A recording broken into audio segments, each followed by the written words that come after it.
Selamat pagi, salam sejahtera bagi kita semua. Perkenalkan, nama saya Frialisya Krisya Panjaitan dari kelas Pendidikan Antropologi D, Fakultas Ilmu Sosial dari Universitas Negeri Medan. Baiklah, saya di sini akan menjelaskan tentang beberapa materi. Yang pertama yaitu tentang materi multikulturalisme, yang kedua teori evolusionisme deterministik, dan yang terakhir hakikat ilmu. Baik, yang pertama yaitu multikulturalisme berasal dari kata multi atau plural dan kultural atau tentang budaya. Multikulturalisme adalah sebuah ideologi yang mengakui dan mengagungkan perbedaan. Perbedaan yang dimaksud adalah perbedaan orang per orang atau perbedaan budaya seperti perbedaan nilai-nilai, sistem, budaya, kebiasaan, dan politik. Multikulturalisme pada dasarnya adalah pandangan dunia yang kemudian dapat diterjemahkan dalam berbagai kebijakan kebudayaan yang menekankan penerimaan terhadap realitas keagamaan, pluralitas, dan multikultural yang terdapat dalam kehidupan masyarakat. Selanjutnya, masyarakat multikultural adalah suatu masyarakat yang terdiri dari beberapa macam komunitas budaya dengan segala kelebihannya, dengan sedikit perbedaan konsepsi mengenai dunia, suatu sistem arti, nilai, bentuk organisasi sosial, sejarah, adat, serta kebiasaan. Selanjutnya, multikulturalisme mencakup suatu pemahaman, penghargaan, serta penilaian atas budaya seseorang, serta suatu penghormatan dan keingintahuan tentang budaya etnis orang lain.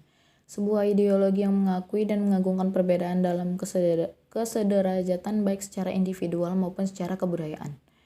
Multikulturalisme mencakup gagasan, cara pandang, kebijakan, penyikapan, dan tindakan oleh masyarakat suatu negara yang majemuk dari segi etnis, budaya, agama, dan sebagainya.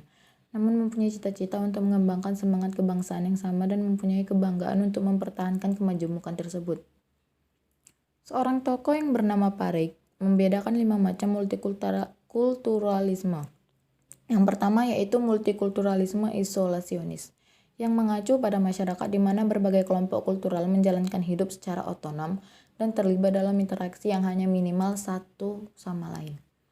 Yang kedua yaitu multikulturalisme akomodatif, yaitu masyarakat yang memiliki kultur dominan yang membuat penyesuaian dan akomodasi-akomodasi tertentu bagi kebutuhan kultur kaum minoritas.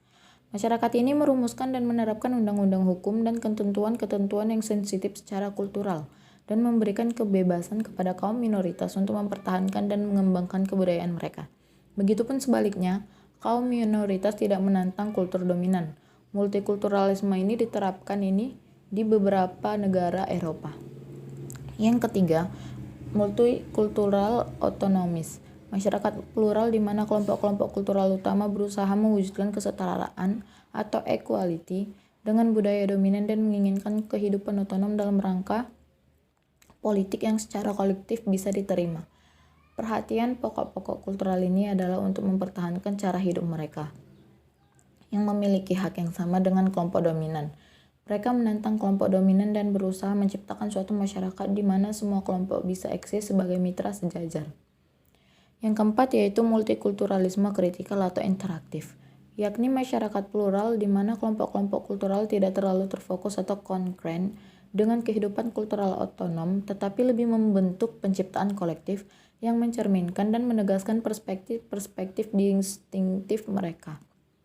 Yang terakhir yaitu multikulturalisme kosmopolitan, berusaha menghapus batas-batas kultural sama sekali untuk menciptakan sebuah masyarakat di mana setiap individu tidak lagi terkait kepada budaya tertentu dan sebaliknya secara bebas terlibat dalam percobaan-percobaan interkultural dan sekaligus mengembangkan kehidupan kultural masing-masing. Baik, materi yang kedua yaitu teori evolusionisme deterministik, yang dapat dikatakan sebagai teori tertua di daratan teori antropologi. Teori ini dikembangkan oleh Lewis Henry Morgan dan Edward Burnett Taylor. Teori ini muncul dari anggapan adanya hukum universal yang mengendalikan perkembangan semua kebudayaan manusia. Berdasarkan teori ini, setiap kebudayaan mengalami fase-fase atau evolusi. Lewis Henry Morgan atau pada tahun 1818 sampai 1881 menggambarkan proses evolusi masyarakat dan kebudayaan dengan 8 tahap evolusi universal yang dituangkan dalam karyanya dengan judul Ancient Society. 8 tingkat evolusi tersebut adalah zaman liar madia, zaman liar muda, zaman barbar tua, zaman barbar madia, zaman barbar muda, zaman peradaban purba, dan zaman peradaban masa kini. Dan yang terakhir adalah yaitu materi tentang hakikat ilmu. Ilmu merupakan suatu usaha untuk mengorganisasikan dan mensistematisasikan pengetahuan atau fakta yang berasal dari pengalaman dan pengamatan dalam kehidupan sehari-hari, dan dilanjutkan dengan pemikiran secara cermat dan teliti dengan menggunakan berbagai metode yang biasa dilakukan dalam penelitian ilmiah atau observasi, eksperimen, survei, studi kasus, dan lain-lain. Selanjutnya yaitu syarat-syarat ilmu. Suatu pengetahuan dapat dikatakan sebagai ilmu apabila dapat memenuhi persyaratan sebagai berikut. 1. Ilmu masyarakat adanya objek yang diteliti, baik yang berhubungan dengan alam atau kosmologi maupun tentang manusia atau biopsikososial. Ilmu mensyaratkan adanya objek yang diteliti. Lawrence Bagus menjelaskan bahwa dalam teori skolastik terdapat pembedaan antara objek material dan objek formal. Objek formal merupakan objek konkret yang disimak ilmu, sedangkan objek formal merupakan aspek khusus atau sudut pandang terhadap ilmu yang mencirikan setiap ilmu adalah objek formalnya, sementara objek material yang sama dapat dikaji oleh banyak ilmu lain. Nah, yang kedua yaitu ilmu mensyaratkan adanya metode tertentu yang di dalamnya berisi pendekatan dan teknik tertentu. Metode ini dikenal dengan istilah metode ilmiah. Dalam hal ini, Muhammad Nazir mengungkapkan bahwa metode ilmiah boleh dikatakan merupakan suatu pengajaran terhadap kebenaran yang diatur oleh pertimbangan-pertimbangan logis.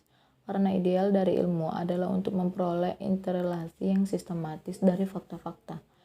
Maka metode ilmiah berkehendak untuk mencari jawaban tentang fakta-fakta dengan menggunakan pendekatan kesangsian sistematis.